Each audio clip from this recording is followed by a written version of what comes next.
像我這樣的一個老派，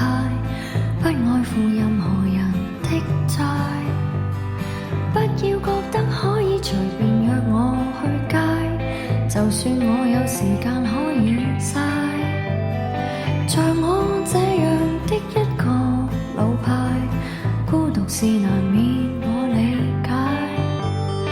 看着這世代變得更加壞，我願期待更壞的境界。成長使一切可變賣，只願不要來得太快，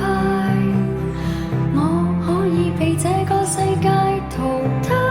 但不可以被世界擊敗。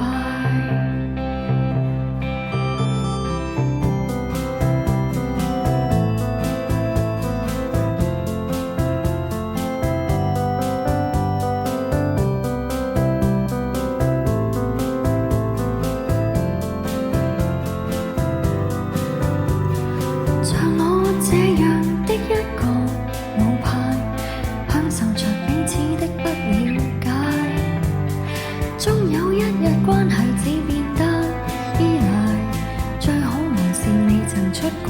街。環顧是我奉信的